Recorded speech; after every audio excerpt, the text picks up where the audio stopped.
Blessed afternoon to everyone, sa ating mga kapatid na kasama natin dito sa ating bahay-sambahan at gayon din naman sa ating mga kaibigan, kapatiran na nasa online, wherever you are, kung saan man kayong dako ng mundo. We are so glad na kasama namin kayo sa pagsamba online. Lahat po tayo magsitayo at magsimula tayo sa pananambahan sa pamamagitan ng pamasiglang pag-aawitan. Amen. Let us sing this song, Jesus, what a friend for sinners. Amen. Siya lamang po ang isang kaibigan na kahit hindi pa kilala ng sinuman, ay inilalapit niya ang kanyang sarili. The Bible says, if He will be lifted up, He will draw all men to Him. Amen. And let's sing the song. Jesus, what a friend for sinners. Jesus, lover of my soul. Friends may fail me, foes assail me. He, my Savior, makes me whole. Hallelujah, what a Savior. Hallelujah, what a friend. Saving, helping, keeping, loving.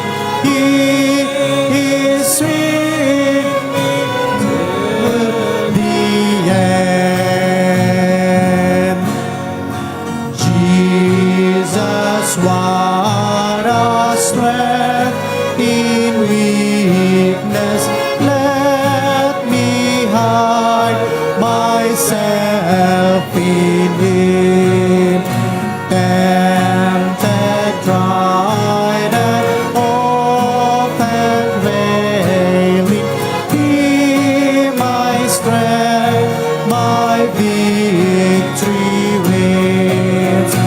Hallelujah, what a Savior. Hallelujah,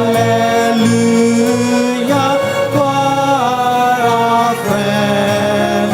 Saving, helping, keeping, loving. He is with me to the end. Bigyan pansin natin yung part ng chorus, sabi doon, saving, helping, keeping, loving. Saan ka naman nakakita ng kaibigang ganyan? Amen. Niligtas ka na niya sa kasalanan, tinutulungan ka pa niya sa mga pangailangan and even sa iyong mga kahinaan, and He keeps you. That's why we believe that our salvation can never be lost. Amen. And He will love us with an everlasting love. Do you believe that? Right. If you believe that, soul, sing with us on the third. Jesus, what a helping sorrow, while the billows o'er me roll.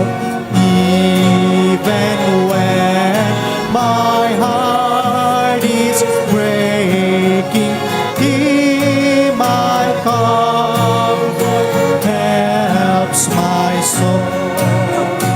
Hallelujah,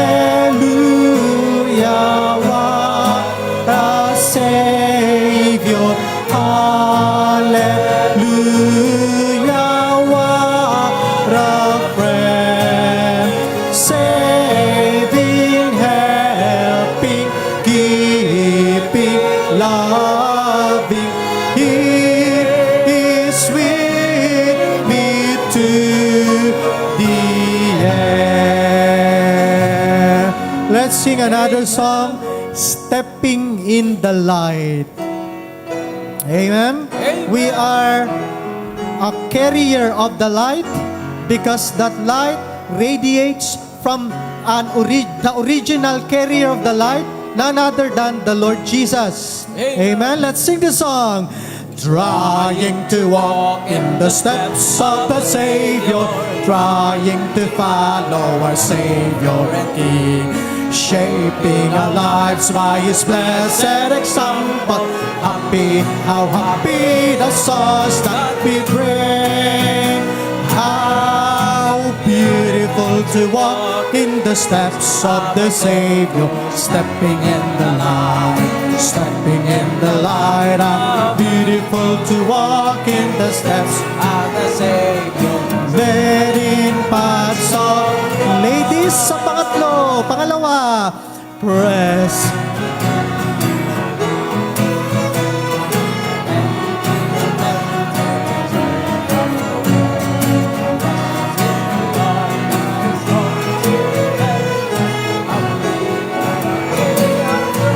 Sabay-sabay. How beautiful to walk in the steps of the Savior, stepping in the light, stepping in the light. How beautiful to walk in the steps of the Savior, letting paths of gentlemen, walking in footsteps of gentle forbearance, footsteps of faithfulness, mercy, and love. Looking to Him for the grace freely promised. Happy, happy our journey above. How beautiful to walk in the steps of the Savior, stepping in the light, stepping in the light. How beautiful to walk in the steps of the Savior, letting paths of light, trying to walk in the steps of the Savior, upward, we'll follow our God. When we shall see Him, the King, in His good, happy, happy, how happy our place at His side. How beautiful to walk in the steps of the Savior, stepping in the light, stepping in the light. How beautiful to walk in the steps of the Savior, letting paths of light. Before we proceed to the next song, may I call Brother Boy Bustillo to lead us in opening prayer. Amen. Before we sing the song, Still Sweeter Every Day.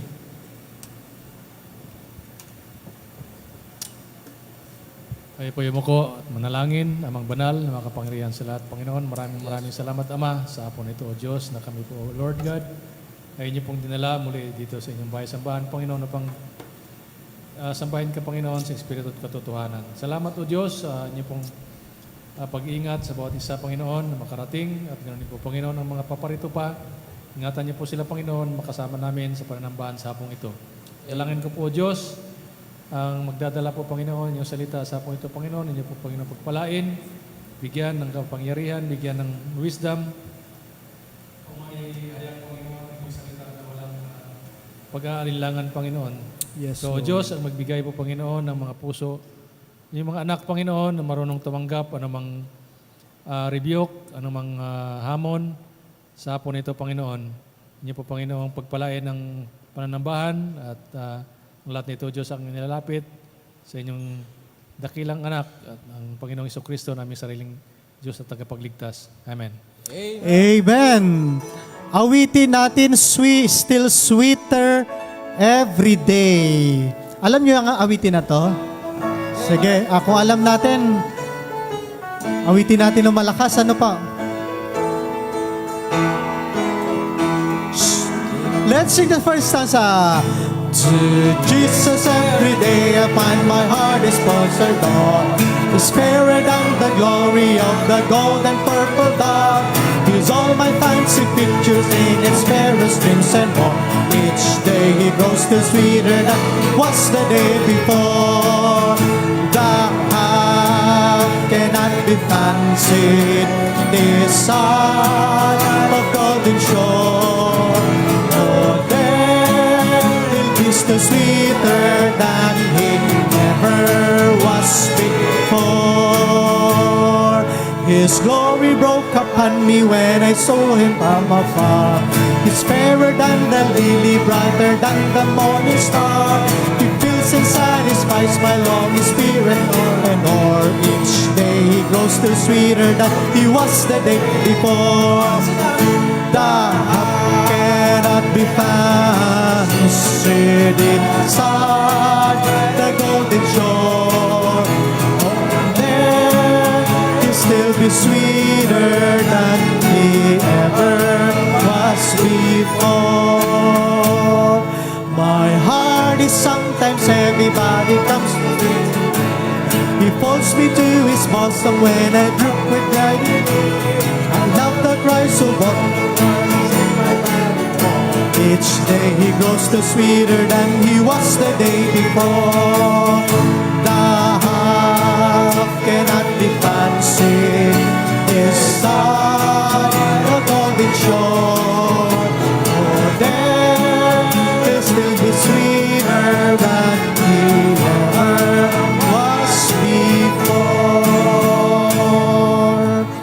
Manatiling tayong nakatayo at tawagin natin ating mga kapatid para pangunahan tayo sa pagbabasa ng salita ng Diyos.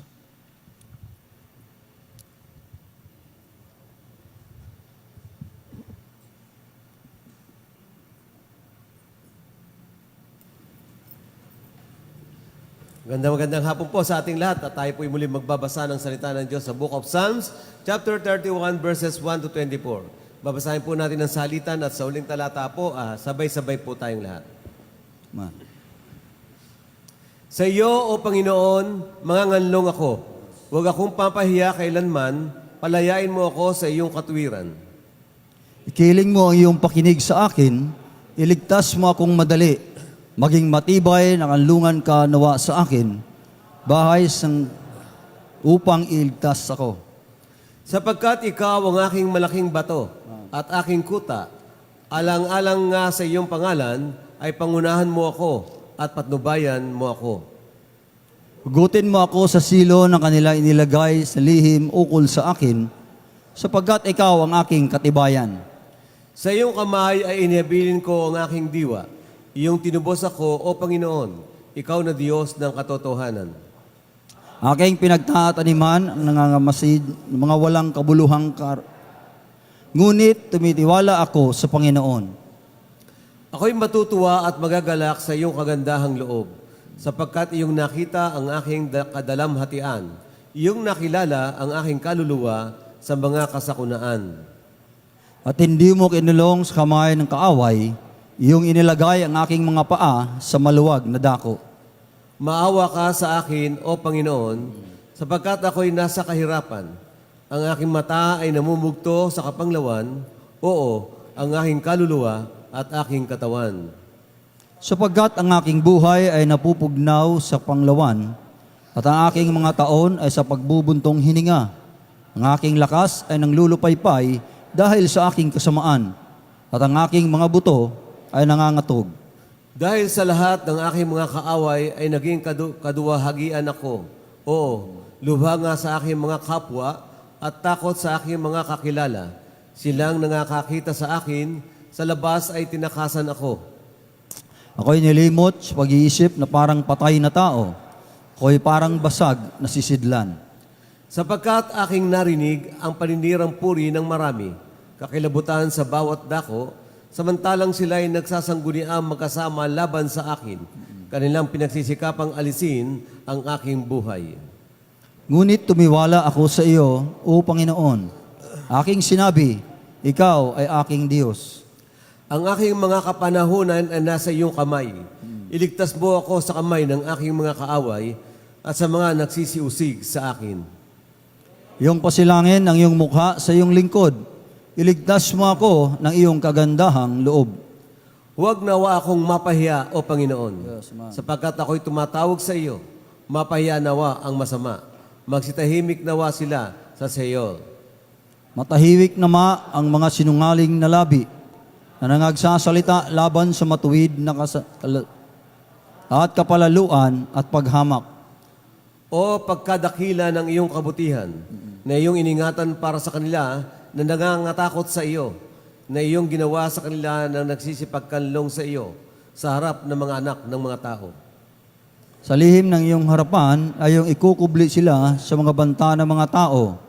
Iyong ingatan silang lihim sa kulandong ng mula sa talas ng mga dila.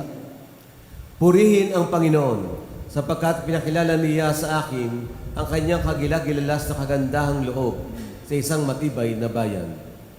Tungkol sa akin, sinabi ko sa aking pagmamadali, mahiwalay ako sa harap ng iyong mga mata, gayon may dininig mo ang tinig ng aking mga pamanhik, na ako'y dumaing sa iyo. O ibigin ninyo ang Panginoon, ninyong lahat ng mga banal niya. Pinalalagi niya ang Panginoon ng tapat at pinaghihigantihang lubos ang manggagawang palalo. Sabay-sabay po tayong lahat. Kayo'y magpalakas at mga dalang tapang ang inyong puso, kayong lahat na nagsisiasa sa Panginoon. Maraming salamat po muli sa pagkabasa ng salita ng ating Panginoon.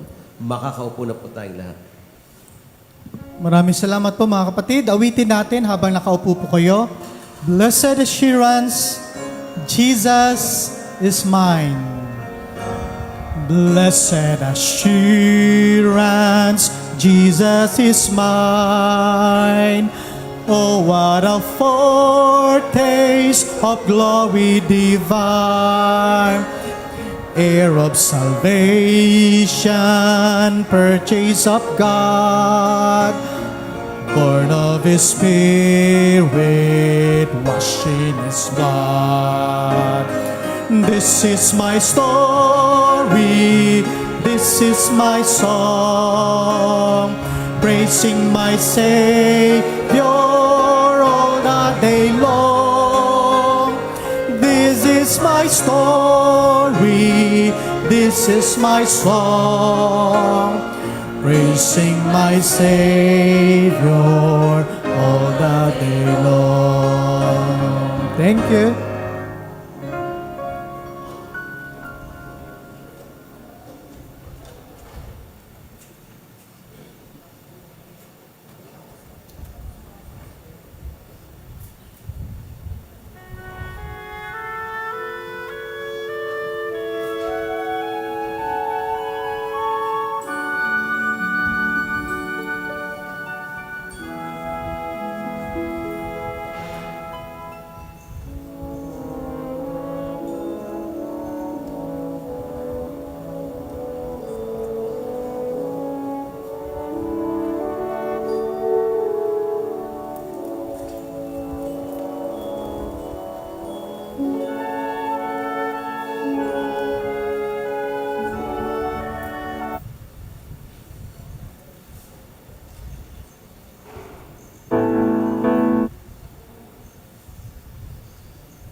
Sa kanyang Hello. Sa kanyang buhay meron tayo, sa kanyang pag-ibig meron tayong buhay. Amen. In His love. Muli nating awitin ang second and third of the stanzas of this song. Please stand with me. Sapagkat mamaya matagal tayong uupo. Sige, tayo po tayong lahat muli. Awitin natin ang pangalawa at huling stanza. Perfect submission, perfect delight, visions of rapture now burst at my sight. Angels descending, bring from above echoes of mercy, whispers of love. This is my story, this is my song, praising my Savior all the day long. This is my story, this is my song, praising my Savior all the day long. Perfect submission, all is at rest. I in my Savior, I'm happy and blessed. Waiting, looking above, filled with His goodness, lost in His love. This is my story, this is my song, praising my Savior all the day long. This is my story, this is my song. One more chorus. This is my story, this is my story, this is my song, praising my Savior all the day long. This is my story, this is my song, praising my Savior all the day long. Mari na po tayong maupo. Okay, ang ating pong tagapagsalita ay siya ring aawit. Okay? Siya po ay missionary galing sa Panay Island, particularly Dumangas, no? Nagbabalik sa alma mater niya na kanyang pinag-graduatean, walang iba ang Christ Baptist Church and College. Ating tawagin ang singing preacher, Brother Sinel.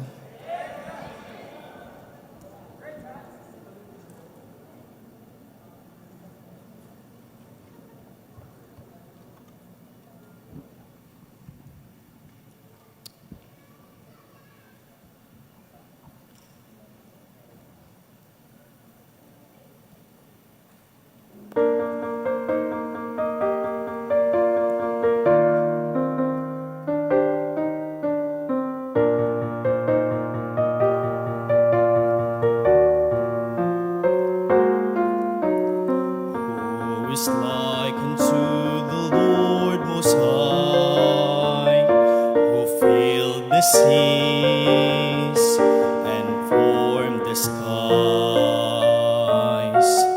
who walks upon the wings of the wind, whose thoughts no man can comprehend. To every generation His wonders are displayed, from forming all creation to freeing those enslaved. God of wonders, who reigns victorious, God of wonders, enthroned in praise. All earth's tremble before His presence.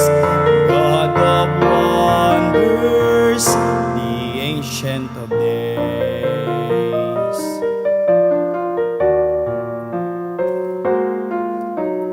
Who has heard His mighty works of old? flood of Jericho,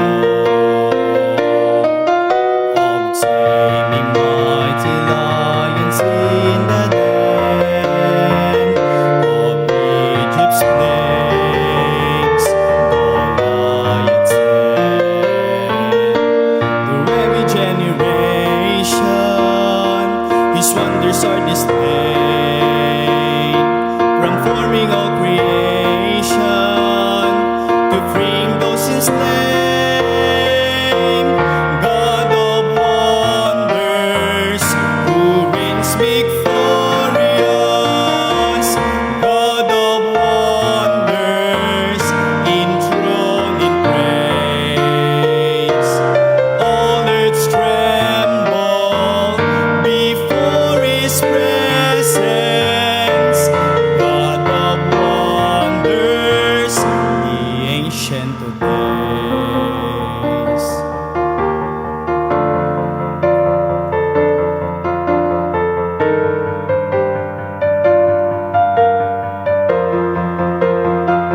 From everlasting to everlasting, before the worlds were formed, He always has reigned, robing all majesty, holding eternity. He is almighty, holy is His name. God of wonders, who reigns victorious, God of wonders, enthroned in praise. All earths tremble before His presence.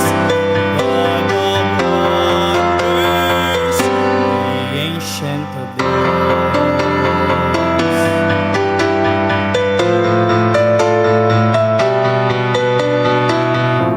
Who is like unto the Lord Most High?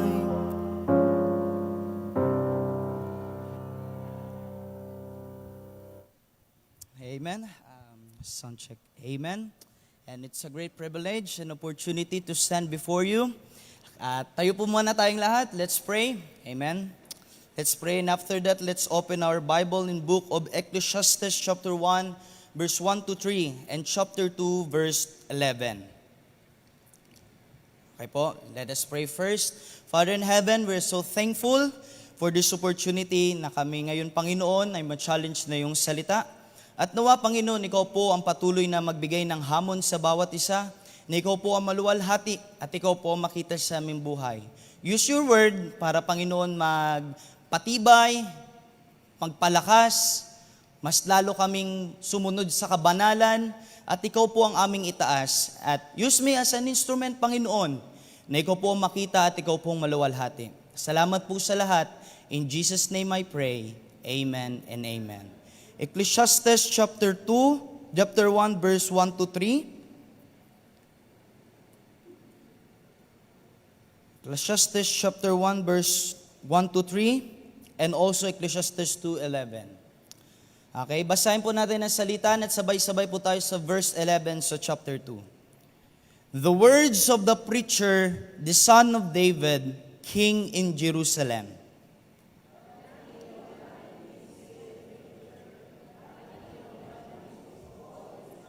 Verse 3, what profit hath the man of all his labor, which he taketh under the sun? Verse 11, sabay-sabay po tayo, chapter 2, verse 11. Sabi po dito, then I look on all the works that my hands had wrought, and all the labor that I had labored to do, and behold, all was vanity and vexation of spirit, and there was no profit under the sun. Please be seated. And it's a great opportunity ngayon po sa atin na tayo po ay mahamon, tayo po ay ma-challenge ng salita ng Diyos. I hope all of us na mayroong puso na handang tanggapin, handang sundin, handang ipamuhay, handang panghawakan ng salita ng Panginoon. But before that, I would like to thank our pastor for this opportunity. Actually po, ang ating pong speaker this afternoon ay missionary to Myanmar. But he's not yet around. And also mayroong isang kapatid na sinabay ng ating pastor. Pero umalis din at hindi nakabalik na. At nagtap si pastor ng mga men sa church. But some of them ay may mga schedules and some of them ay hindi nakaprepared. Talagang parang kumbaga sa salita ng tao ay tinadhana. Okay, but it's a great opportunity to be used. Hindi po ako mas higit sa inyo, hindi po ako mas magaling sa inyo, hindi po ako mas banal sa inyo. Ang Diyos po ang dapat nating pakinggan at ang kanyang salita ang dapat nating sundin. Amen? All of us are not perfect. Many times we fail, we fall, many times we commit sin, at minsan parang tingin na natin sa ating sarili, we're not more than worthy enough to be used by God sa kanyang great ministry. Kaya nawa po, lahat po tayo, tingnan natin pong gawain ng Diyos that this is a great ministry of God. This is the great ministry of God. That's why this afternoon, pag-usapan po natin a non-prophet life. A non-prophet life. At alam naman ho natin na kapag sinabing prophet, it is very important sa business world. Diri makikita at masusukat kung ang iyong business ay kumita. Meron kang na-gain. Naging maayos ba? Naging kapakipakinabang ba? Naging worth it ba ang pag-invest mo? And we know, walang businessman na mag-i-invest ng pera, mag-i-invest ng buhay, mag-i-invest ng oras, mag-i-invest ng lahat-lahat sa kanya, na alam niya na hindi at wala siyang magiging pakinabang sa investment na yon. Tama po?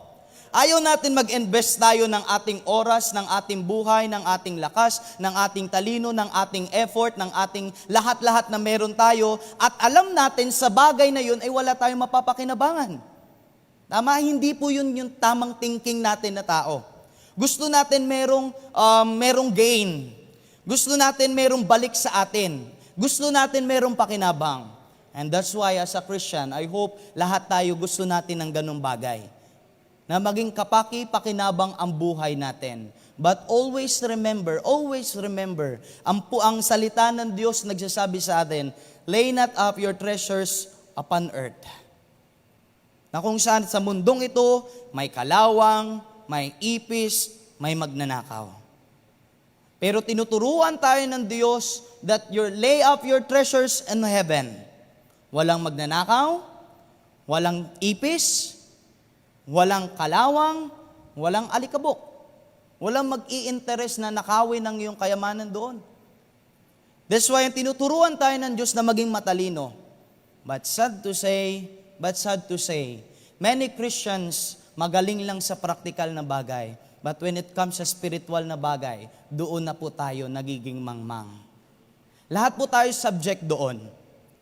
Ating pastor, kanyang family, and all the members of this church are subject to become wise, to obey the word of God. And alam naman po natin na ang nagsulat po ng aklat na ito is the wisest man who lived in earth nung panahon niya. In Book of 1 Kings na kung saan humingi siya sa Diyos ng isang magandang hiningi. Hiningi niya hindi pera, hindi armies, hindi lakas, hindi kung anumang bagay sa mundong ito, hiningi niya wisdom. Wisdom. And many times dito sa harap, kapag meron po tayong mga birthday celebrant, and in all of us sa ating prayer, we're asking, Lord, give me wisdom. Heavenly wisdom. Pero po ano nangyari kay Solomon? In chapter 11 ng book of 1 Kings, he loved many strange women.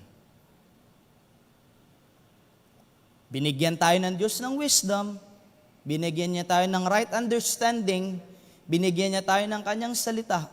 But many of us still love many strange things sa mundong ito. Na kung saan yung mga bagay na yon ay hindi nalulugod at naging masaya ang Diyos. Kaya ano nangyari kay Solomon? He served the idols of those strange women.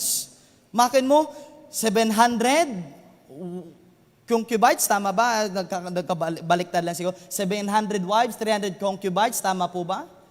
Pero nagkaroon siya ng 1,000 na mga babae na dumaan sa kanyang buhay.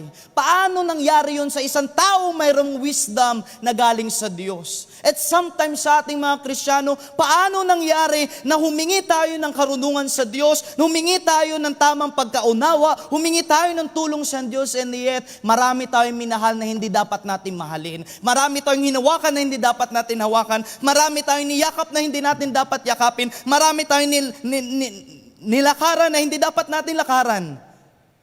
At yun ang naging dahilan bakit tayo minsan Kristiyano lang sa panglabas pero hindi na Kristiyano sa loob. We are godly sa pananamit but we are empty inside. The book of Ecclesiastes was written by King Solomon, the wisest and wealthiest king in Israel. Near the end of his life, Solomon looked back on his accomplishments. He looked back on his accomplishments, the pleasures that he gained, the possessions, and the achievement. But he discovered the life lived merely under the sun is empty and unprofitable. Nasa modern day na tayo, ng mga Christians, na kung saan gustong mabuhay ng convenient at hindi na sa conviction. Mas higit sa atin kung ano yung mapapakinabangan natin. Maglilingkod ako kung meron akong tatanggapin. Magtatapat ako kung ako yung pagpapalain. Pero nawa mga kapatid, pagpalain tayo ng Diyos, bigyan niya man tayo, suplayan niya tayo, o hindi. Ipakita natin sa Kanya na siya ang higit na dapat paglingkuran sa ating buhay. Yung salvation na tanggap natin, it is enough. It is enough. Lahat ng possessions, kahit siguro pagdugtong-dugtungin natin ang achievements, accomplishments, ang wealth, ang lahat ng riches na meron tayo, lahat ng wisdom na meron tayo, lahat ng mga degrees na meron tayo, hindi yun sasapat at hindi yun hihigit sa ginawa ni Kristong kaligtasan para sa atin. It is an shame to many Christians na mas priority ang mga bagay sa mundong ito kaysa sa Diyos. At nasa panahon na tayo na yung standard ang nag-a-adjust sa Christian. Hindi na yung Christian ang nag-a-adjust sa standard. Nawa, hindi tayo naglilingkod, hindi tayo nagmamahal sa Diyos, hindi tayo nagbibigay sa Diyos dahil convenient tayo, dahil meron tayo. Ginagawa natin yung mga bagay na yon dahil siya ang Diyos na nagligtas sa atin. Siya ang Diyos na lumikha sa atin. Siya ang Diyos na nagmahal sa atin. Siya ang Diyos na nagtubos sa atin. Siya ang Diyos na unang naghanap sa atin. Yun yung motivation na dapat nating gawin. May tanggapin man ako sa Kanya o wala, maglilingkod pa rin ako sa Panginoon. That's why sabi ni Solomon, vanity of vanities. Vanity of vanities. Saith the preacher, vanity of vanities, all is vanity. What profit hath the man of all his labor, which he taketh under the sun? Means, ano mapapala natin sa mundong ito? Under the sun. Ano mapapala natin sa mundong ito? We did our best, we gave all our efforts, but it's not enough. Walang satisfaction, walang contentment. Alam natin yon. Pero minsan, mas maganda na bubuhay tayo doon at marami sa atin na nanatiling nabubuhay doon. Gising po. Kailangan kong gumising, kailangan yung gumising, kailangan nating gumising. Huwag na nating hayaan na ang mga churches today ay maging katulad ng Laodicea, na ang Diyos hindi na first sa kanilang puso. Huwag niyong hahayaan na ang Diyos hindi na first sa puso niyo. And I'm so thankful sa mensahe ng Panginoon. Yes, I am a young preacher. May mga natanda na dito sa atin. I respect them. Pero dapat natin tandaan, kung sa usaping katotohanan, hindi dapat hihigit ang katotohanan meron ka kaysa sa katotohanan meron ang salita ng Diyos. Bakit ito sinabi ni Solomon? Alam niyo po, pwede namang hindi ito danasin ni Solomon tama po? Pwede naman hindi danasin to ni Solomon. Maraming commandments, madaming laws, sacraments, and all on the Old Testament scriptures, napakinggan na ni Solomon. Ang ganda. Nag-desire siya na mag-build ng temple. Ginamit siya ng Diyos, hindi ginamit ng Diyos si David. Ginamit ng Diyos si Solomon. Pero nangyari, bakit nahiwalay, na-divide ang kingdom of Israel? Nagkaroon ng northern and southern kingdom because of the sin of Solomon.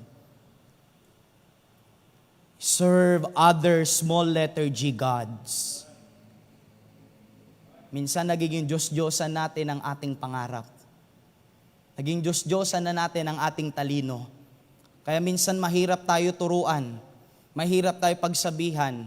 Mahirap tayo i-lead. Mahirap tayo i-guide. Mahirap tayo paunawain. Bakit? Kasi akala natin alam na natin ang lahat. Pero ito, mayroong wisdom galing sa langit. Pero ano nangyari sa kanya? Hindi maganda ang naging patotoo. Kung sa usaping lover boy to si Solomon.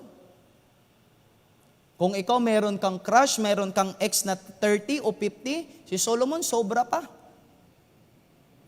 Sa lahat ng pinapangarap dito natin mga lalaki na unbelievers before, naranasan yun ni Solomon.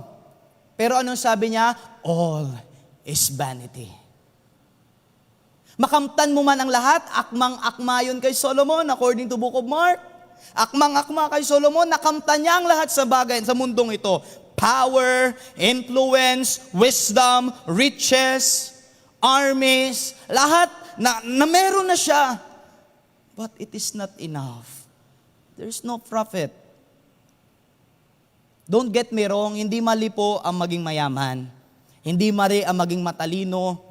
Hindi mali ang marami kang skills and ability. Hindi po mali na marami kang degrees. Hindi mali na ikaw nagtatrabaho. Hindi mali na ikaw nag-aaral. Pero magiging mali ang mga bagay na yon kung ang Diyos hindi priority ng buhay mo.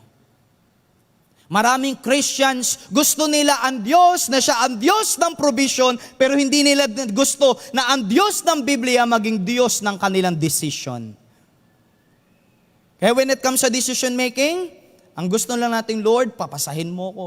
Lord, bigyan mo ko ng ganito. Lord, tulungan mo ko. Pero in the first place, marami po sa atin, hindi po natin first kinonsult sa Panginoon, Lord, it is your will. Marami na naghangad. Marami na ang nanalangin. Marami nang humingi sa tulong sa Diyos. Pero bakit sila lumalapit sa Diyos? Kasi gusto nila ang Diyos ay maging Diyos ng provision para i-provide ang needs nila, ang kailangan nila, ang wants nila, pero hindi nila gusto ang Diyos na maging Diyos ng kanilang decision. Kaya the Bible is not the book of suggestion. Hindi ito basta suggestion lang na, sundin ko to o hindi, okay lang. Hindi ko sundin, okay lang. Sundin ko, okay lang. No, hindi po ganun. This is the standard of life. We Baptists, we believe that the Bible is the biblical authority na meron tayo. And the foundation na meron tayo sa salita ng Panginoon. Maraming sulpot, naniniwala sa Bible pero pailan-ilan lang. Pero tayo, buong Bible, ang sabi ng Bible, tinuro na sa atin. And yet, nasusunod pa rin ang ating gusto. Kaya yun yung nangyari kay Solomon. Nung sinunod niya na ang kanyang gusto, doon siya bumagsak. Nung nangarap siya na hindi na dapat pangarapin, doon siya nagkamali. Nung ginusto niya yung dapat hindi gustuhin, doon siya nasira. Ganon din ang mangyayari sa atin. Maganda na ang takbuhan natin. Maganda na yung nagagawa natin. Pero nawa sana wag masira dahil lang sa isang maling desisyon. Kapag hindi natin inuna ang Diyos, kapag ang Diyos hindi na number one, kapag siya hindi na priority ng ating buhay, kahit makamtan man natin ang malahat ng bagay sa mundong ito, ikaw ay isang pinakakawawang tao sa mundong ito. Because having Jesus only means having everything. Kahit wala kang pera, wala kang talino, wala kang kaibigan, wala kang impluensya, kahit sino ka man sa mundong ito, mababa man ang tingin sa'yo, pero kung meron kang Kristo, you have everything. But some of us, babalik lang tayo doon. Gusto lang natin na si Jesus Christ ang maging Diyos ng ating provision, pero hindi natin siya gusto na maging Diyos ng ating decision. I hope it's a reminder sa atin. It's a great opportunity. Maraming bansa sarado ng salita ng Diyos. Maraming lugar sinusunog ang salita ng Diyos. Maraming lugar na kapag nalaman kang Kristiyano ka, papatayin ka. Pero sa Pilipinas, bansag na isang Christian country in the Southeast Asia, maraming mga Pilipinong tinatawag ang kanyang sariling Kristiyano, maraming mga debutado, tradisyon, beliefs, ang daming relihiyon. Pero ang Pilipinas, gusto lang nila na maging Diyos, ang Diyos na kanilang provision, pero hindi nila gusto na ang Diyos ang maging Diyos ng kanilang decision.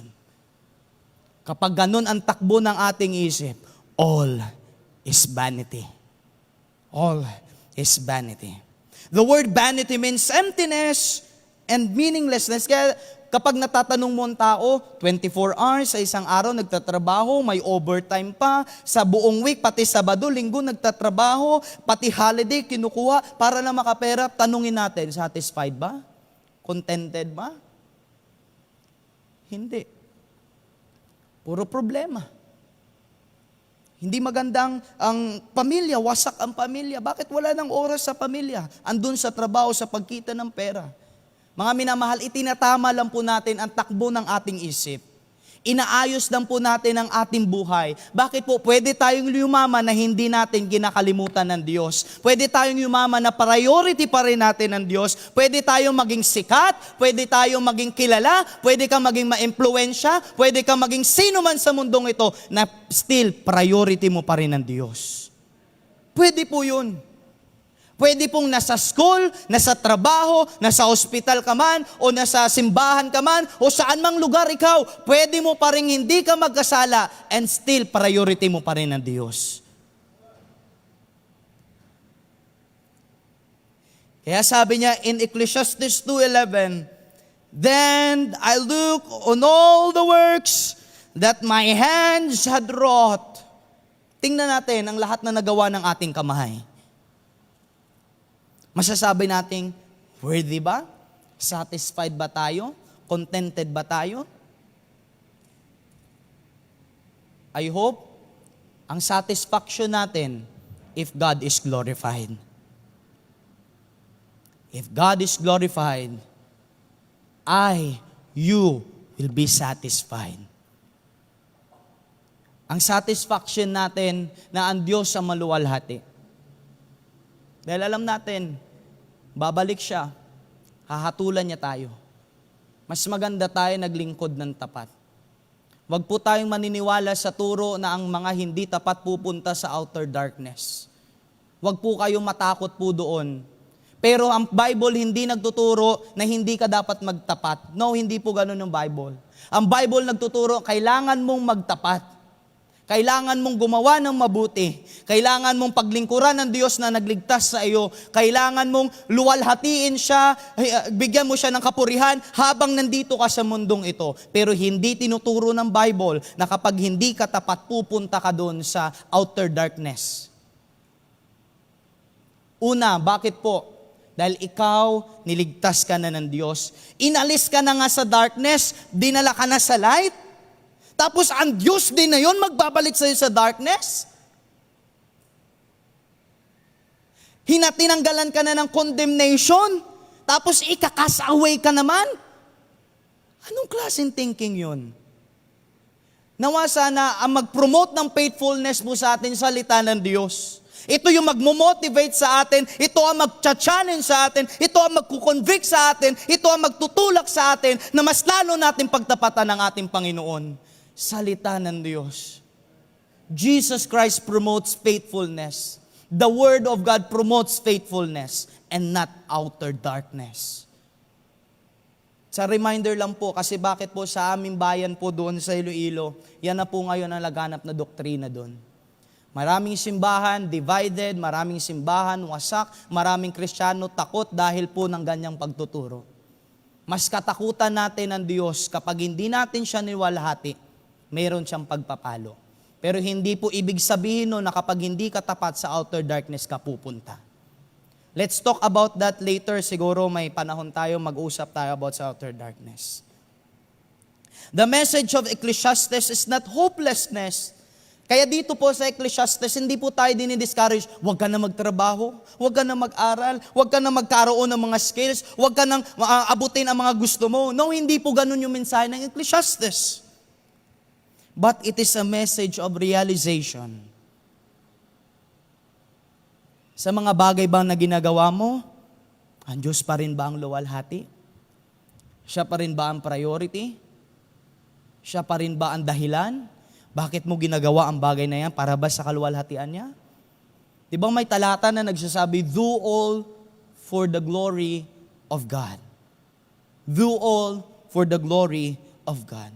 Solomon wants the readers to understand that life apart from God is ultimately a non-profitable life. A life apart from God is a non-profitable life.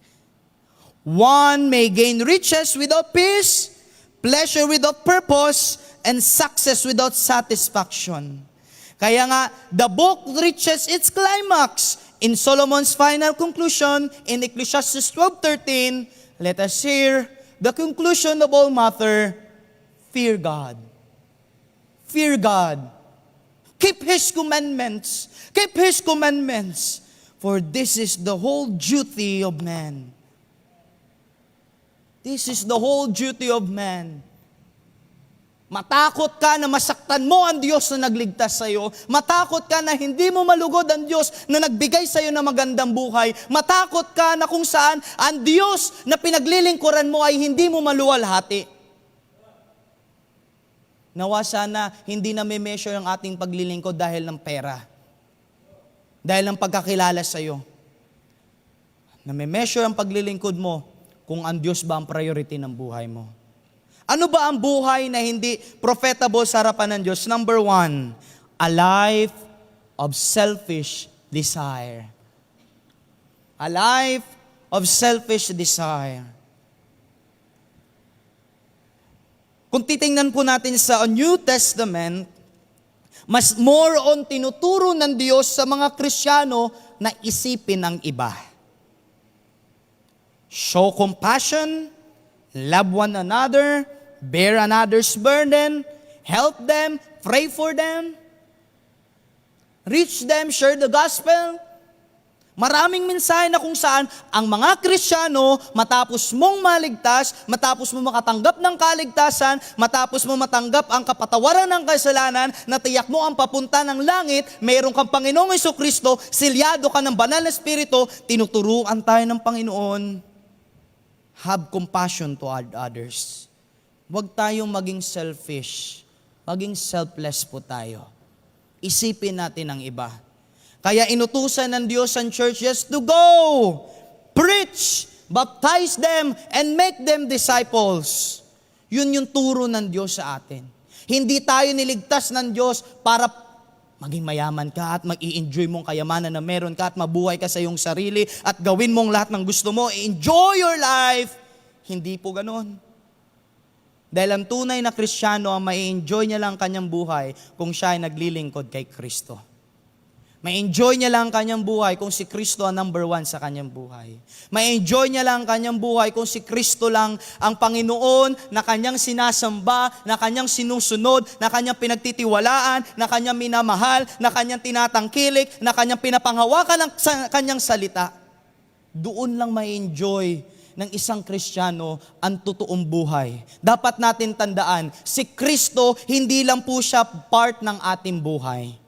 Ang buhay natin hindi puzzle, na parang si Kristo lang yung kulang sa atin, ilagay natin, ay kumpleto na tayo.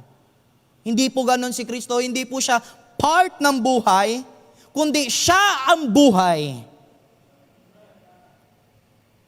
Siya ang buhay. Huwag natin gawin na si Kristo ay parang parte ng puzzle. Na kapag nilagay natin siya, yes, kumpleto na ako, kaya ko nang gawin ang lahat, dahil kumpleto na ako. No, hindi po ganon. Si Kristo ang buhay. Si Kristo ang buhay. I don't care of your principles and opinions, kung ano mang stand natin sa ating buhay, pero kung si Kristo, hindi siya ang buhay natin, ganito ang buhay natin. we have a selfish desire. Seeking what pleases yourself rather than God. That's why naglilingkod sa kanyang paraan. Mga kapatid, hindi po yun yung paraan ng paglilingkod.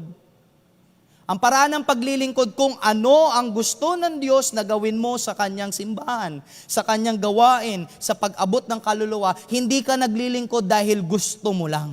Dahil okay sa'yo. Dahil meron kang enough na bagay para maibigay sa Kanya. At kung wala na, hindi ka na maglilingkod. Hindi po ganun ang paglilingkod. Dahil unang-una lang, kung sa usaping paglilingkod para may matanggap, hindi na dapat si Kristo bumaba sa mundong ito para iligtas ka at iligtas ako. Wala naman siya mapapala sa atin eh. Tama? Thousands of preachings. Many scriptures around the globe. But still, many Christian disobedient pa rin sa Diyos.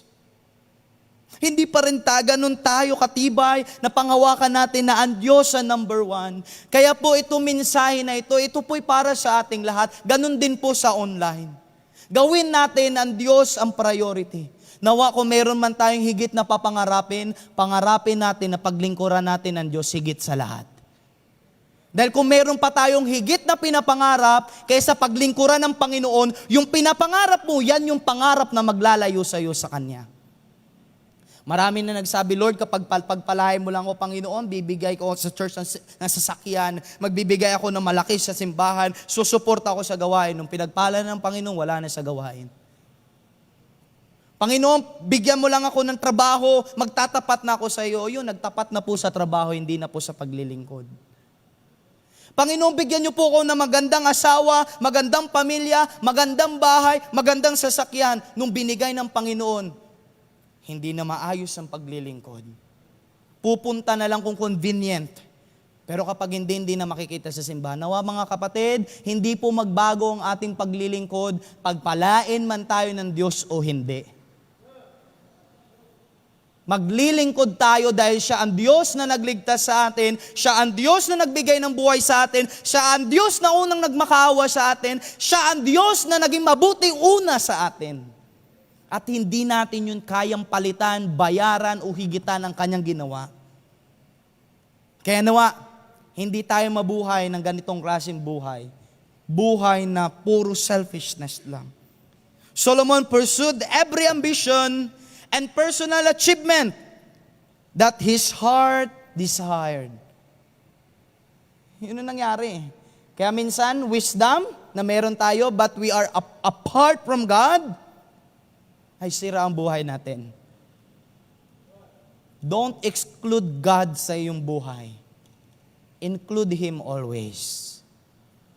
Through your prayer, through your decision makings, through the words, before you speak that words, isipin mo, Lord, ito ba nakaka-encourage ba to sa iba? Ito ba nakaka-edify ba to? Nakakatulong ba ito? Mas lalago ba ang Kristiyano kapag binitawan ko ba ang salitang ito?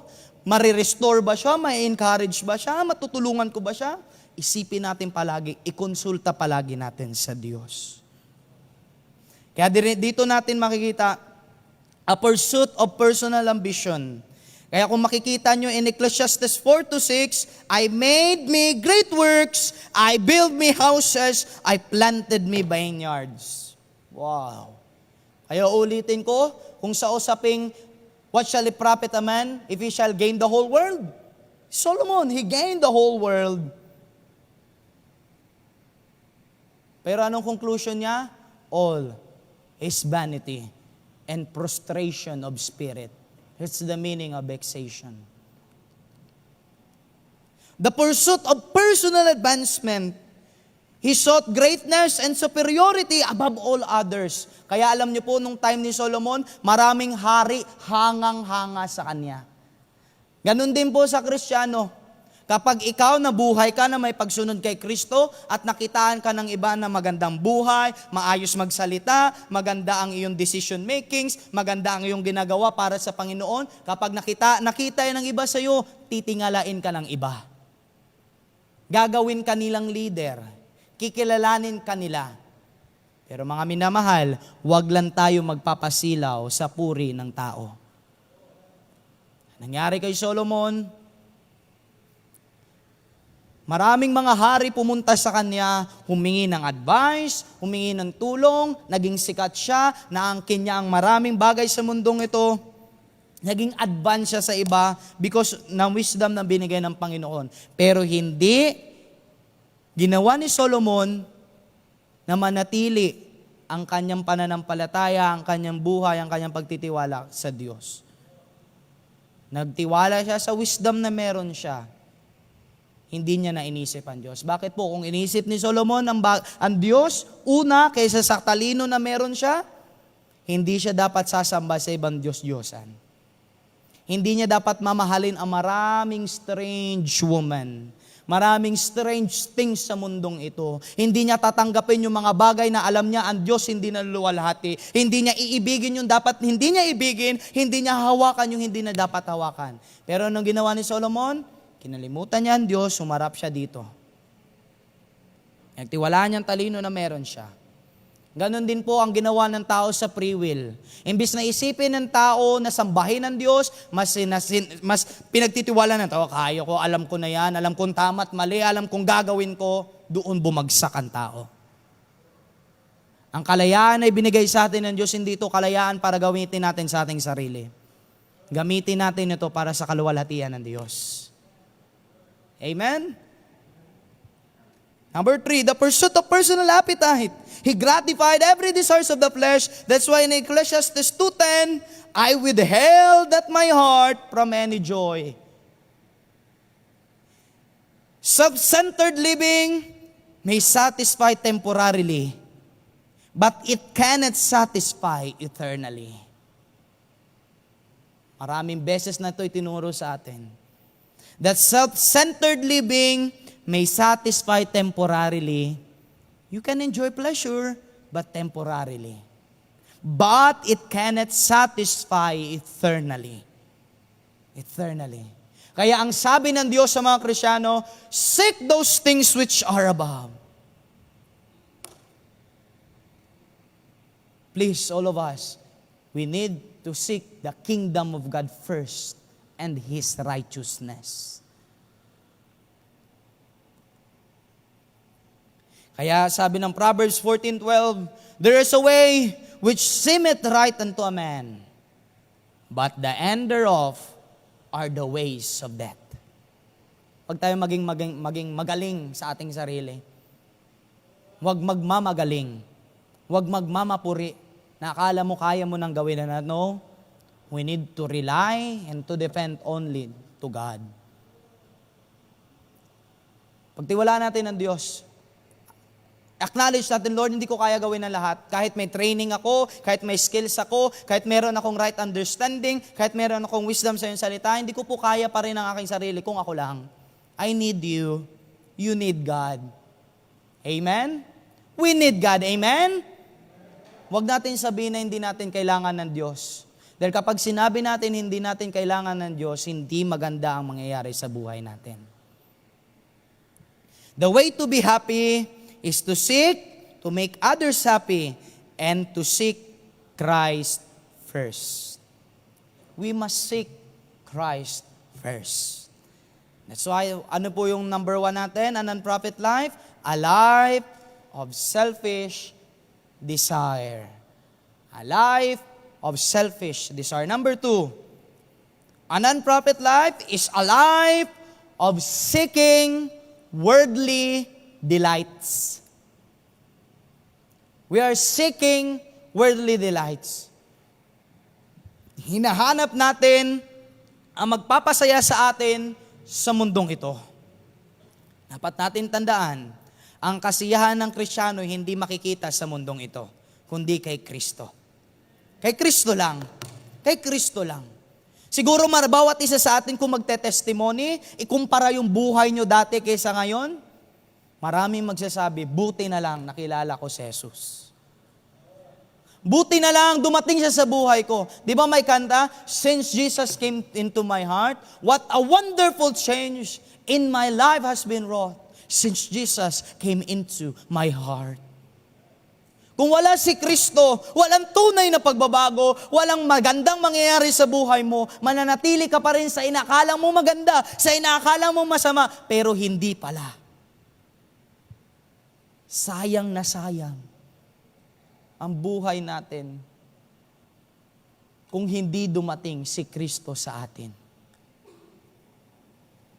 Finding pleasure in temporary things, Solomon experimented with every earthly pleasure. Tingnan natin, ano po yun? Number 1, he pursued wisdom but found that knowledge alone could not satisfy. Tingnan niyo po in Ecclesiastes 1:16 to 18. He pursued wisdom but found that knowledge alone could not satisfy him. Amen? Knowledge alone could not satisfy him. Could not satisfy us. Tama po ba yun? Na ang kaalaman, unawa, karunungan na meron tayo, it is not enough to satisfy ourselves. And I gave my heart to know wisdom and to know madness, and fully I perceive that this also is what? Vexation of spirit. Hindi ito sasapat. We will not become satisfied kung meron ka lang wisdom pero wala kang pangungunan ng Diyos. Kaya ang Kristiyano, matapos ni Kristo iligtas ang mga Kristiyano, nagbigay siya ng pangako at ipinadala niya ang banal na Espiritu to teach and to guide you into all truth. Ang work ng Holy Spirit to convict us, to challenge us, to convince us to obey the Word of God. That's why, quench not the Holy Spirit. Every time ng Holy Spirit nangunguna sa atin, binibigyan tayo ng karunungan na sundin ang salita ng Diyos, it is better to obey God. It is better to obey God. It is better to hear the whisper of obedience than the whisper of disobedience. Di ba may kasabihan ng mga matatanda? Si Satanas sa kabila, ang anghel na sa kabila. Pero susundin natin salita ng Diyos. Amen? Sundin natin salita ng Diyos. Sundin natin salita ng Diyos. Number 2, ano ba yung ginawa ni Solomon na paghahanap sa mundong ito? He pursued, pleasured, but discovered it was temporary. Ecclesiastes chapter 2, verse 1 to 3. It was temporary. It was temporary. Mag-i-enjoy tayo, but it was temporary. Amen? Temporary. Magiging may pera ka, may enjoy mo, but temporary. Magkakaroon tayo ng peace sa mundong ito, but temporary. Pero kay Christ, eternal. Hindi natin kaya i-compare ang kayang ibigay ng mundong ito kaysa kayang ibigay ni Kristo. Mas matimbang dapat si Kristo sa ating buhay kaysa sa mga bagay ng mundong ito. Salamat na lang mayroong salita ng Diyos na pinapaalalanan tayo paulit-ulit. Dahil paulit-ulit din tayong nakakalimot. Kaya paulit-ulit dapat ituro sa atin ang paulit-ulit na karunungan na salita ng Diyos. Yun yung dapat na makita sa atin at dapat nating sundin. Number 3, he pursued possession and great accomplishment but remained empty. Naranasan nyo ba yon? Naranasan nyo na ba yon na mayroon kayong great possession, having great possession, great accomplishments, but still you feel empty? Naranasan nyo na po ba yon? Bakit kulang? Bakit hindi pa rin mapuno-puno? Bakit hindi pa rin sapat? Lord, I did my best. Sayang lang yung effort ko pala, Panginoon, kung hindi naman pala ako makikinabang doon. Kasi bakit? Nang inuna natin na i-invest ang ating buhay sa mundo kaysa kay Kristo. Yun yung nangyari. Na magkaroon lang tayo ng wisdom, pero wala tayo sa Diyos. He pursued wealth, yet realized he could not take it beyond the grave. Kahit meron tayong mali-malitang pera, hindi natin yung madadala sa libingan. Kahit marami tayong pera o anumang ginto sa mundong ito, hindi natin yun madadala sa libingan. That's the reality. We need to wake up. Minsan napakinggan natin, pero ang problema, imbes na pumunta sa puso, nanahan sa isip, tumagos sa kabilang tenga. Pero nawa, hindi po yun mangyari sa atin. Number 5, he observed life, death, injustice, and human suffering, and concluded that earthly existence alone cannot explain life's purpose. Marami nang matatanda dyan sa labas. Tanungin mo kung anong purpose ng buhay, hindi alam. Tama po? Kung hindi siguro dumating si Kristo sa ating buhay, still nandun tayo sa kalagayan na parang wala tayong purpose sa ating buhay. Hindi natin alam ang ating purpose, ang ating gamit, anong dapat buhay na ipamuhay natin, anong dapat nang gawin natin. But salamat si Kristo dumating. Salamat minahal niya tayo. Hindi ba yun sapat? Para lumapit tayo, pagtiwalaan natin siya, i-priority natin siya, gawin natin siya number 1 sa atin. Na noong time na walang-wala tayo, noong time na nasa kadiliman tayo, gusto natin maalis tayo doon, gusto natin maging maganda ang buhay natin kung tayo noon ay mahirap. Kung gusto natin nung panahon na tayo ay mangmang, gusto natin maging matalino, pero nung time na naging matalino ka, nung time na naging mayaman ka, nung time na inalis ka ng Diyos sa kadiliman, binigyan ka niya ng magandang buhay, bakit ngayon hindi na ma-priority ang Panginoon?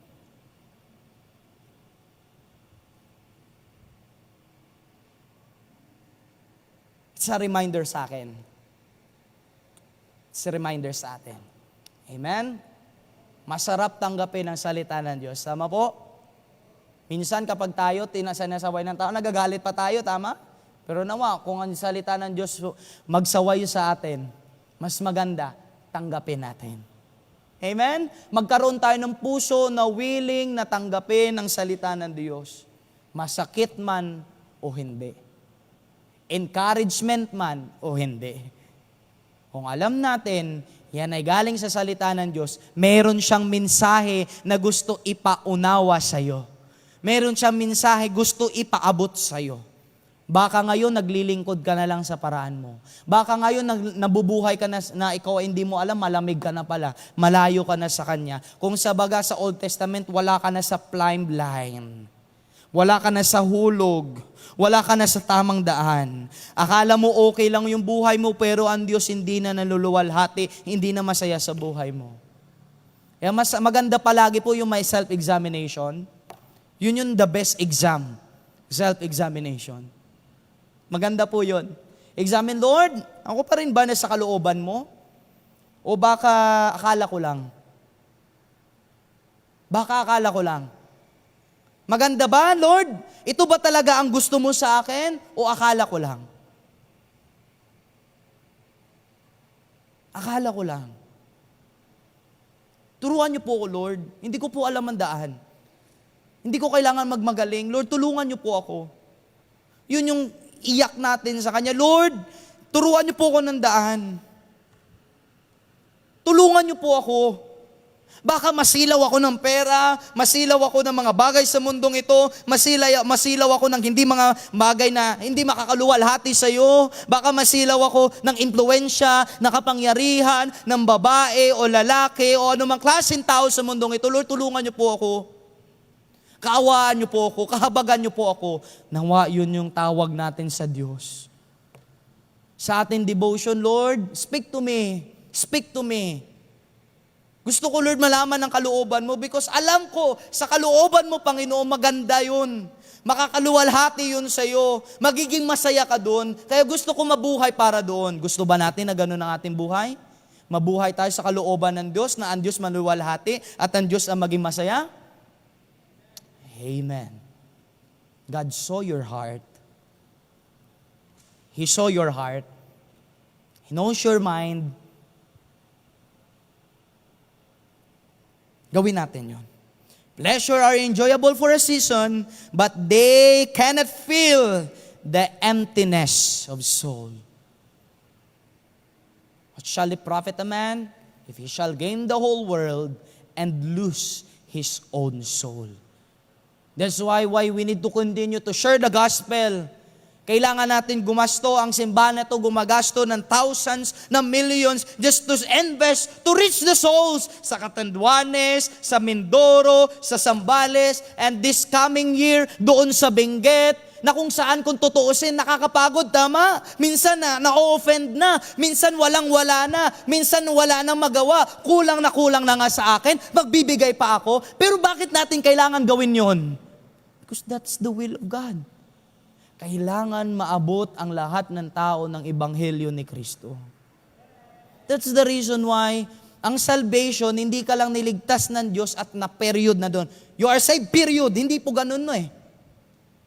Yung Ephesians 2:8 and 9, hindi po natapos sa 9, may 10. You are created to His workmanship in Christ Jesus unto good works. Hindi ka lang basta dinagdag sa simbahan. You are not added unto the church, period. Hindi po. Ang kailangan nyo, kailangan ko, kailangan natin, go. Preach. Show your testimony. Spread the gospel. The world needs light. They need Jesus. Meron kang Jesus. Pinagpala ka na ni Jesus. May eternal promises ka na. Ba naghihintay na ng mansion sa langit. Pinatawad ka na sa kasalanan. Hindi ka na pupunta sa impyerno. Hindi pa ba yun sapat para hindi natin gawin ang pinapagawa ng Diyos sa ating mga Kristiyano?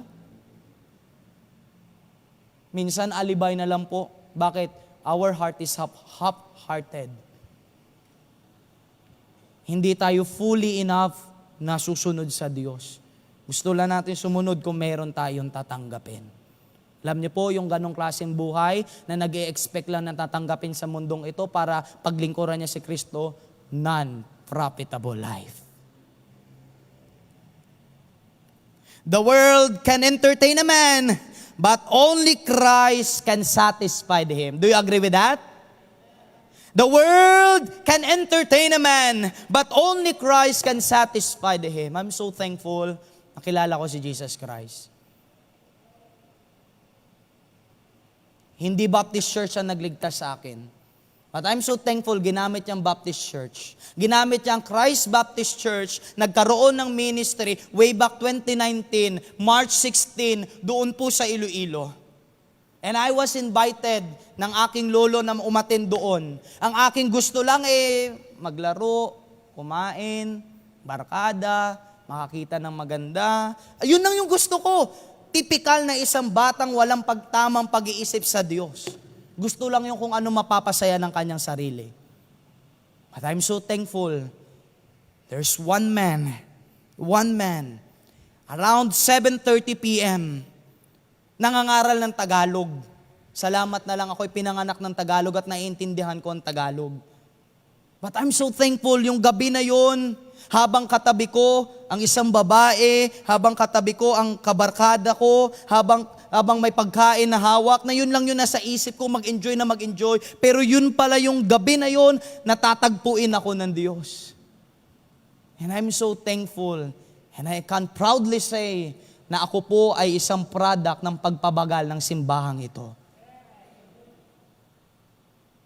I'm so thankful. And every time na meron ako mapapakinig, yan man ay sa academy o yan man ay sa church, na may sinasabi ng ibang tao na masama sa simbahang ito, nasasaktan po ako. Because I know this is the great work of God. Ginagamit ito ng Diyos, ang ministeryo niya, para baguhin ng Diyos ang mga buhay ng maraming tao. Tapos yung mga Kristiyano na nasa loob ng simbahang ito, and some of us, and many of us, parang wala lang pakialam. Kaya every time mayroong mapapakinggan na hindi maganda, ang sakit. Because bakit? Part ng body. Ako nga, hindi pa nga membro ng simbahang ito. Pero salamat, meron Diyos na tapat. Meron Diyos na tapat, na kahit ilang beses yugyugin, alugin, sirain ng dyablo, pero may promise ng Diyos, even the gates of hell shall not prevail against it. There's an abiding presence sa Diyos. I am with you always. Promise niya yun sa simbahan. Just keep on, Christ Baptist Church. Marami pang bayan, maraming probinsya na nangangailangan ng salita ng Diyos. Kung mauubos ang pera mo para kay Kristo, mas magandang maubos ang pera mo para sa Kanya. Dahil hindi po yun sayang. Kung mamamatay ka sa paglilingkod, hiwalayan ka man ng mga kaibigan mo sa inuman, hiwalayan ka man ng mga kaklase mo na kasama mo sa biruan, okay lang. Basta ikaw na buhay ka sa pagsunod kay Kristo. Mas maganda ang impluensya natin, ang ligasiya natin na iiwan sa mundong ito, si Kristo ang nakikita, hindi ako. Kaya maganda kaninang halimbawa, yung asin. Kapag malasa ang minudo ang na-appreciate. Pero hindi na-appreciate ang asin. Dapat ganun din po tayo. Nawa ang appreciation, hindi tayo, si Kristo palagi. Pero nawa sana, kung ang asin, hindi na siya maalat, wag naman natin sabihan ng hindi maganda. I-encourage natin na ibalik niya ang kanyang alat. Ganun din po sa kapwa nating Kristiyano. Balang araw ako babagsak, ikaw babagsak, bawat isa sa atin babagsak. Hindi natin gustong bumagsak. Ayaw natin na tayo magkasala. Ayaw natin na tayo nagkamali. Pero kapag dumating man sa bagay na yon, nawa sana tayo din po ang magbibigay ng alat sa bawat isa. Tayo din po magbibigay ng impluensya. Tayo din po ang mag-i-encourage. Tayo din po magpapalakas. Yun po yung dapat nating gawin. Dahil tayo lang din po ang magtutulungan sa gawain ng Diyos. Kasama natin ang Panginoon. Number 3. Ano po ang non-profit life? Last po, number 3. A life of spiritual disregard. Dati, hindi ka takot malate sa simbahan. Hindi ka takot hindi makaten sa soul winning. Hindi ka takot hindi makapunta ng service o makapakinig ng preaching. Pero ngayon, okay lang sa'yo na late ka 10 minutes. Okay lang sa'yo, hindi ka na maka-attend midweek services. Hindi ka na maka-involve sa ministries. Bakit po? Bakit ngayon parang wala nang gana magsimba? Bakit po? Saan po yun nagsisimula? Ang backsliding po hindi po nagsisimula kapag isang Kristiyano hindi na nagsisimba. Ang backsliding nagsisimula sa puso. Kapag napalitan ang Diyos sa puso ng higit na mga bagay, doon maglalamig ang Kristiyano. Paunti-unti, hindi na magbabasa ng salita ng Diyos. Skip na ang prayer life, skip na ang midweek service, skip na ang ministry, hanggang dumating sa punto na wala na sa ministry, and then sasabihin, okay lang ako. Di po ganon. Hindi ka okay. Kailangan mo si Kristo. Kailangan mo ng kanyang salita. Kailangan mo manalangin. Kailangan mo umatin sa service. Kailangan mo ng simbahan. Kailangan mong lumago. Kailangan mo pang gumawa ng mga bagay para sa ikaluluwalhati ng iyong Panginoon. Nawa sana sa atin, hindi dapat maging okay yung hindi tayo nagbabasa ng Bible. Nawa sana sa atin, hindi maging okay yung hindi tayo nagpipray. Kaya natin magpuyat sa maraming bagay. Kaya po ang tawag ko po dito, modern day shackle. Ito po yung gumagapos sa marami sa atin. Ito po yung nagsisilbing posa sa ating mata, sa ating puso, sa ating isip, na kung saan dito natin ibinababad ang ating buhay at dito natin ginagawa ang mga bagay na kung saan yun yung dahilan. Bakit hindi na natin na priority ang Diyos? Sa modern day shackle. Kinalag na tayo ng Diyos. Inalis niya na tayo doon sa kasalanan. Inadis na tayo sa Egypt. Itinawid niya pa tayo sa Red Sea. Itinawid niya tayo sa maraming mga hindi magagandang pangyayari. Pinakita niya na mabuti siya. Pinakita niya na tapat siya. And yet, still hindi natin siya ma-priority. Nakukuha pa natin, i-disregard siya. Yun yung non-profitable life. Yung buhay, a life of spiritual disregard. Ignoring God's purpose in eternal values. The greatest tragedy is not having wealth or pleasure, it is living without the regard for God. If we start to close our Bible, at ang Bible na yan maging alikabok, doon, maalikabukin, doon magsisimula, na kung saan mas lalong manlalamig at lalong magpakalayo-layo ang bawat isa sa atin. Kaya mas maganda, Habang may pagkakataon si Kristo, many times niya na ikaw pinagpala, many times niya na ikaw niligtas, many times kanya nang tinulungan, many times niya nang pinakita ang kagandahang loob niya sa iyo. Nawa sana, ito na yung pagkakataon.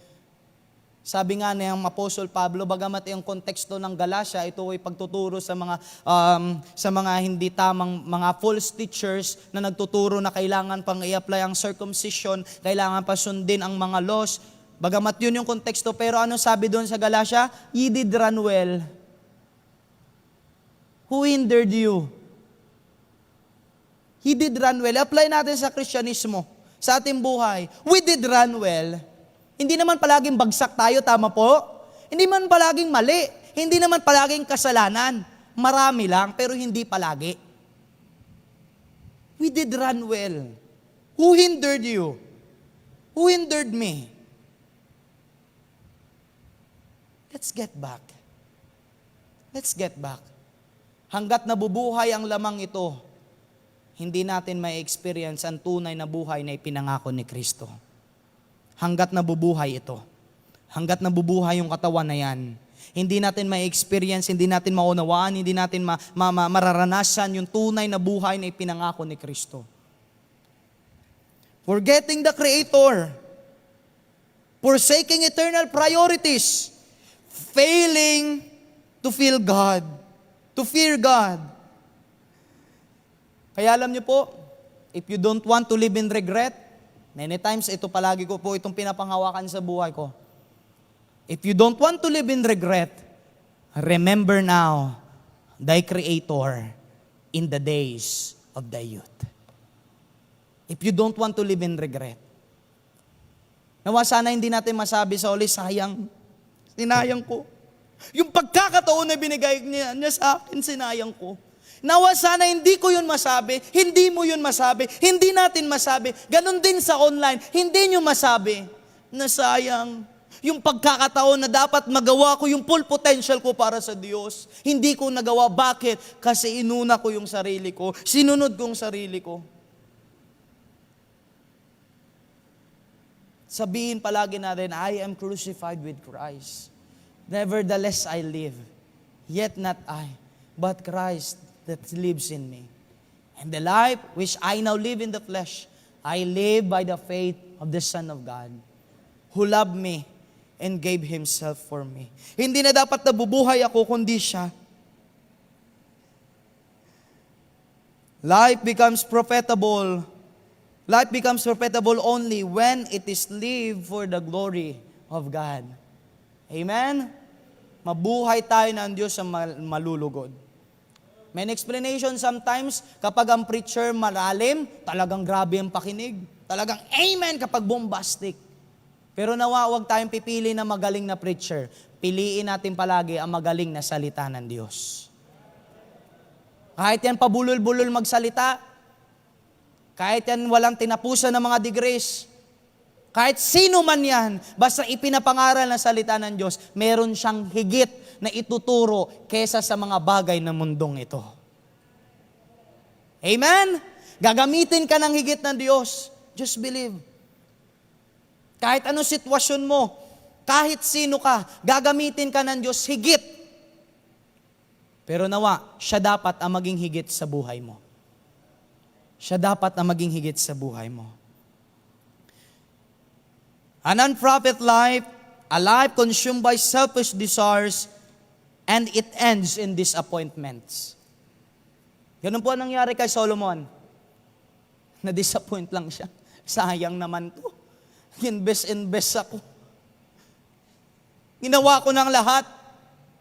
Nag-effort ako, sayang naman. You will be disappointed kung mabubuhay ka sa iyong sarili. A life captivated by worldly delights ends in dissatisfaction. Alam natin yan. Hindi tayo makukontento, hindi tayo masasatisfied. A life characterized by spiritual disregard ends in regret. Di sana mangyari sa atin ang nangyari kay Solomon.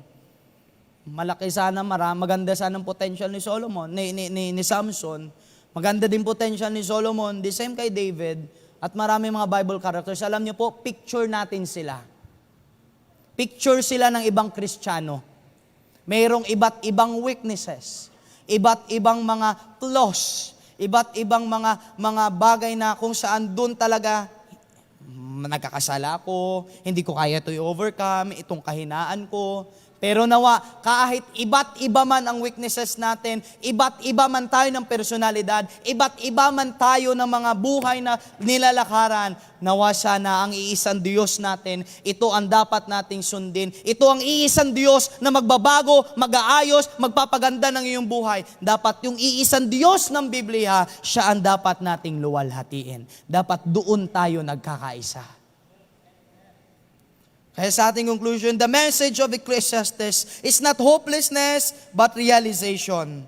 Kaya sabi dito sa Ecclesiastes 12:13, let us hear the conclusion of all matter. Kita mo, di ba? Ikot-ikot lang tayo doon sa Ecclesiastes. It's the reality of life. What is life? What you need to do habang buhay ka sa mundong ito? Let us hear the conclusion of all matter. Fear God, keep His commandments, for this is the whole duty of man. At aking iiwan ng isang statement sa inyo. The most profitable life is not the life that gains the most from the world. Ulitin ko po, the most profitable life is not the life that gains the most from the world, but the life that gives most glory to God. I hope tumatak po sa atin at panghawakan po natin. Tumayo po tayong lahat, tayo po'y manalangin. I hope all of us, mayroon tayong bukas na puso. If God speak to you, harden not your heart. Be willing to obey God. Be willing to follow Him. Gawin nyo siyang priority sa buhay nyo. Amen? Subject po tayo lahat doon. Susunod tayo sa Kanya. Amen? Let's pray. Father in heaven, we're so thankful for this opportunity na magamit nyo po ang isang hamak na lingkod para ipangaral ng iyong dakilang salita. Ikaw, Panginoon, maluwalhati at ikaw, Panginoon, nakakita sa puso ng bawat isa. Ikaw, Panginoon, nakakita at nakakaalam ng desisyon ng aming mga kapatid.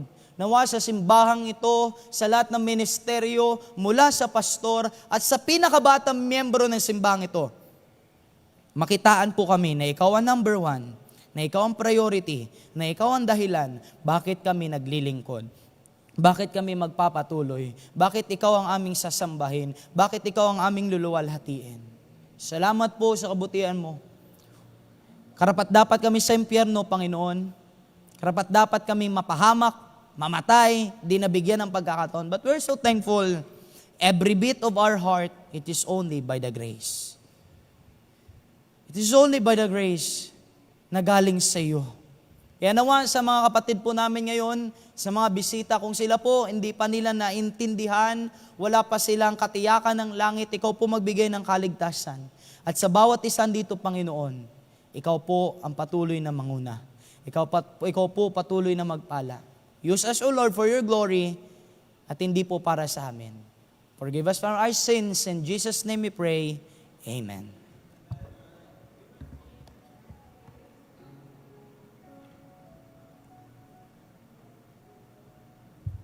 Maraming salamat po. Please be seated. Salamat, Brother Sinel, for that very good reminder from the Word of God. Ang maganda dito sa book of Ecclesiastes ay hindi niya tayo, the writer did not leave us thinking on what to do and what should be done. But sabi niya dito sa Ecclesiastes 12 verse 13, let us hear the conclusion of the whole matter. Fear God and keep His commandments, for this is the whole duty of man. See, despite the fact na pinaliwanag dito ng writer that everything is meaningless without God. No? The question is it bad for us to have this, to enjoy successes or profits? Hindi po, di ba? Pero ang maganda sa isang Christian or bilang mananampalataya, nung makakilala tayo sa Panginoon, itong mga bagay na to, na kung dati hindi natin tinitingnan as, nung wala tayo pa sa Panginoon is counted as meaningless or non-profit. But when we are now in the Lord Jesus Christ, we consider it as perks na, mga blessing. But let us not forget ang source ng blessing. Sometimes kasi we value more we value more the blessings more than the blesser, no? And then sinabi niya, he searched for meaning through human pursuits like wisdom and knowledge, pleasure and enjoyment, work and accomplishments, wealth and possessions, but still he said, all of these are vanity. And then has said, someday we are going to face judgment. Sa verse 14, for God shall bring every work into judgment with every secret thing, whether it be good or whether it be evil. So, what should be our response? Let's fear God and keep His commandments, for this is the whole duty of man. Amen? Maraming salamat mga kapatid na signal. Tayo lahat ay tumayo at awitin natin, keep walking with the Lord. As we seek to fear Him and to keep His commandments, this should be our prayer, that we have to be walking with the Lord. Amen? Kasi dalawa lang yan. If you will not walk with the Lord Jesus Christ, ibang master ang sasamahan mong sa lakad ng buhay. At alam niyo na kung sino yon, di ba? So let's sing this song. Jesus wants to keep us in His care. Everywhere we go, He's always there. He can give us joy beyond compare. Walking in the goodness of the Lord. Keep walking with the Lord all the way. Trusting in His word. Every day keep looking for the sun. Watch and pray. Keep walking, trusting all the way. Looking, watching, praying every day. If we follow Jesus, He will lead. He will then supply our every need. Absolute success is guaranteed. Walking in the goodness of the Lord. Keep walking with the Lord all the way. Trusting in His word. Every day keep looking for the sun. Watch and pray. Keep walking, trusting all the way. Looking, watching, praying every day. Jesus is our Savior, God and King. We can look to Him for everything. After all is done, let's shout and sing. Walking in the goodness of the Lord. Keep walking with the Lord all the way. Trusting in His word. Every day keep looking for the sun. Watch and pray. Keep looking, trusting all the way. Looking, watching, praying every day. Magtipon po tayo ng ating mga kaloob at hilingin ko po si Brother Joed na pangunahan tayo sa panalangin.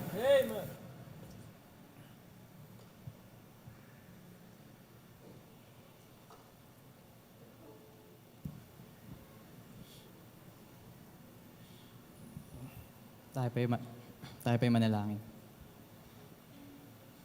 Panginoon, muli kayo pinagpapasalamat sa aming pong mensahe na narinig ngayong hapon. Aming pong pinapanalangin Ano nga po ang aming pong naging tagapagsalita ngayong araw na ito ay inyo pong patuloy na gamitin at inyo pong patuloy na iingatan. At kayo po ang patuloy na gumamit sa kanila upang maging pagkapala at maging hamon pa po sa ibang mga makakapakinig, Panginoon. Kaya din po ay pinapanalangin ng aming pong simbahan na patuloy niyo nawa itong maging matibay sa inyong salita, patuloy po ito nawa maging malapit sa inyong gawain, Panginoon. Ang gayon din po, pinapanalangin namin ang aming pastor na ingatan niyo po sila, gayon po ang kanilang mga kasama, nawa po ay maging ligtas po sila, Lord, at maging successful po ang kanilang pagpunta doon, Lord. Just name we pray. Amen. Amen.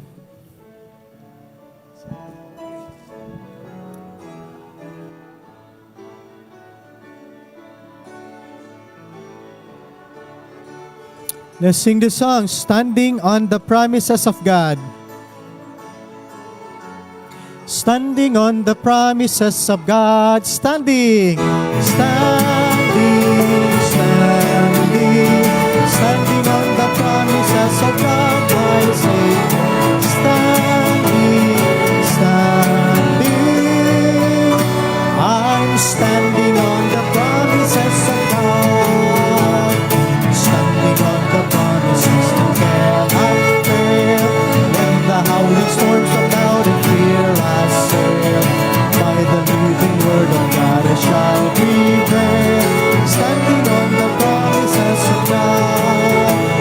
Standing, standing, standing on the promises of God, my Savior. Standing, standing, I'm standing on the promises of God. Amen. Salamat po. Atin pong i-recognize ang ating kapatid o mga kapatid na nagdiwang ng kanilang kaarawan or anibersaryo. Brother? Yan. Magandang hapon po. Atin pong anyayahan si Brother Ian Mapakpak. Yan, happy birthday po. Dito po tayo sa harapan.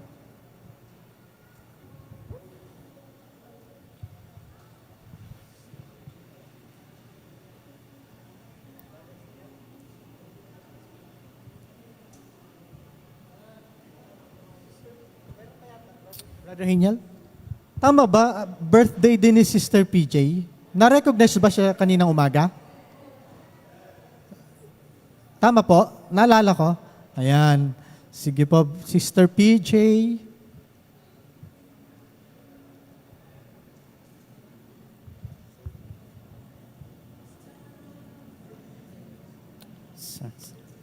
Sige po, awitan po natin ang ating mga kapatid na nagdiriwang ng kanilang kaarawan. Let's sing Amen. once again, has come your birthday. Ready?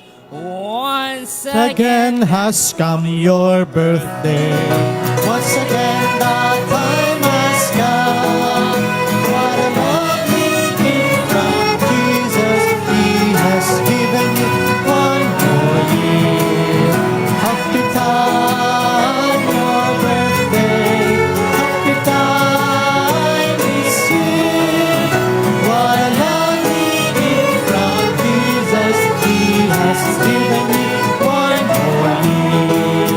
Happy birthday to you. Birthday to you. May each day of the year. May you feel Jesus near. To you, happy birthday to you. And many more years to come. Okay, ating pakinggan ang kanilang prayer request at pasasalamat. Thank you so much po for greeting sa birthday ko. And prayer request ko po is spiritual growth and strength and health po ng family. Thank you po sa Pagbati Church. Ang prayer... Sorry po. Ang prayer request ko po, since magsa-start po kasi ulit ako mag-aral, so sana po hindi po ako mawala sa mga ministries. Hindi ko po kailangan umabsent sa ministries. Pwedeng umabsent sa school, wag sa ministry. Spiritual growth pa po. And family po. Sana po makabalik na po ng church yung... Nandito na po yung kapatid ko. Yung mami ko na lang po. Amen. Thank you po.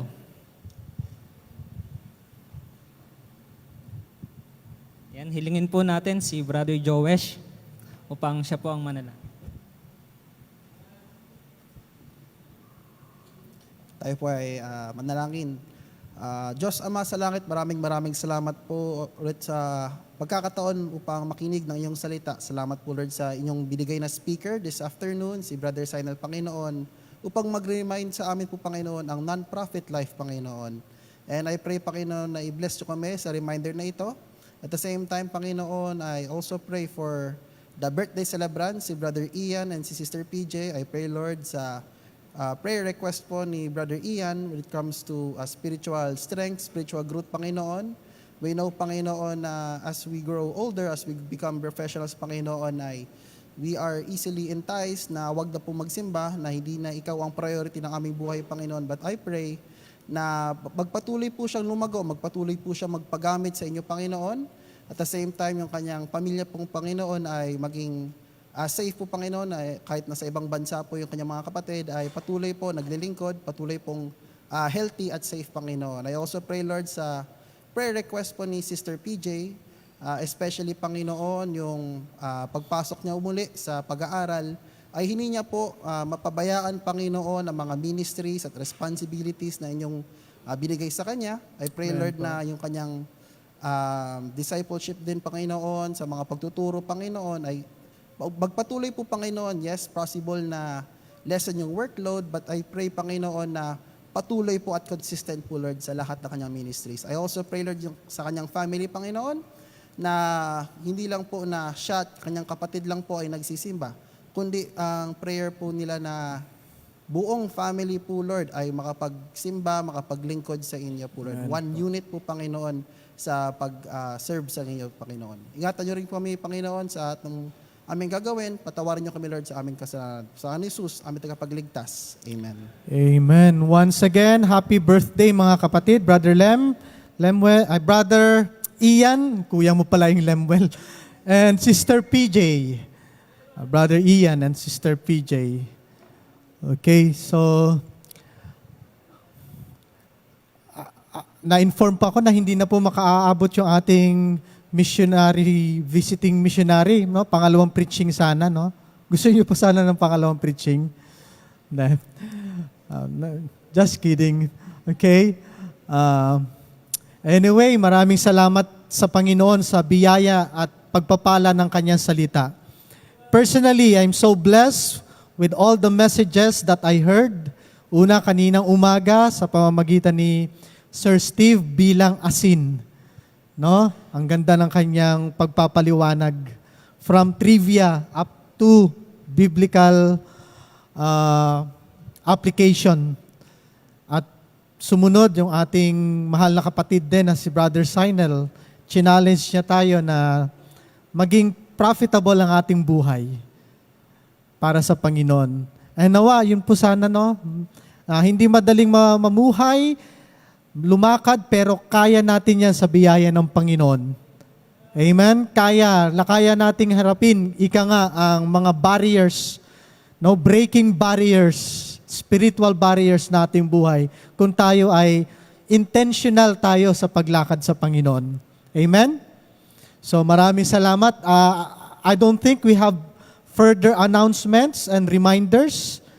Okay, so I believe na meron pa pong susunod na mga activities in some ministry groups.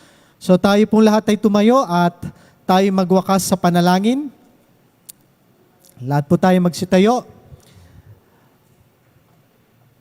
Let's pray. Panginoong dakila, Ama, na magpagpagpala sa lahat. Patuloy po kaming nagpapasalamat at nagpupuri sa iyong banal na pangalan, O Diyos, sa patuloy na biyayang inyong ipinagkakaloob sa amin.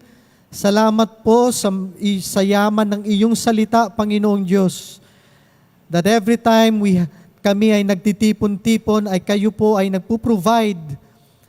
Sometimes, in the absence of our pastor, nagpo-provide kayo ng mga mangangaral mula sa aming iglesia na binigyan niyo po ng wisdom, Panginoon, upang kami i-challenge, Panginoon, at paalalahanan sa mga mahalagang bagay patungkol sa inyong kalooban. Salamat po sa banal na Espiritu na siyang patuloy pa rin nangungusap sa aming mga puso na may mga pagkakataon kami ay lumilihis parang mga tupa na minsan ay lumilihis ng landas pero hindi niyo po kami pinapabayaan.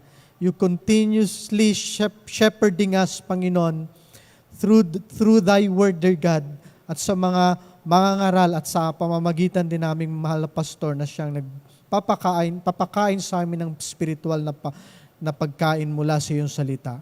Lord, I pray, patuloy niyo po kaming pagpalain as a church. Patuloy niyo po kaming gagabayan at nawa ay ang aming buhay ay patuloy na pagpapala, Panginoon, sa komunidad, sa lugar na aming ginagalawan, Panginoon, at maging pagpapala din po kami sa bawat isa na yung household of faith. Inaalala namin ang aming mahal na pastor kasama ng kanyang may bahay at ang mga kapatiran namin, kasama rin, Panginoon, sila Pastor Eloy sa Hong Kong, ang kanilang pamamalakayan na yung salita ay magkaroon ng free course, Panginoon, at marami makakilala doon at eventually ay maging pinto ng pagbubukas ng bagong gawain po doon, Panginoon. Bless niyo po ang bawat isa sa amin, ang aming pinagpapagalan, aming mga trabaho, negosyo, pag-aaral, lahat po ng aming agenda sa buong linggo, Panginoon. Nawa kayo po ang siyang may taas at gabayan niyo po kami. Ilayo niyo po kami sa anumang mga kapahamakan at mga masasamang tao, Panginoon. Patuloy niyo po kaming papalain ng kalakasan, Panginoon, at wisdom na magmumula sa inyo. Muli, humingi kami, Panginoon, kapatawaran sa aming mga pagkukulang, sa aming mga kaisipang hindi kayo nalulugod, Panginoon, at minsan sa salita at sa gawa, Panginoon. Linisin niyo po kami. Dismiss us with your love, and may the communion of the Holy Spirit be always upon us. Thank you, Lord, for your goodness. This we ask in the name of Jesus. All the people say, Amen, and God bless everyone.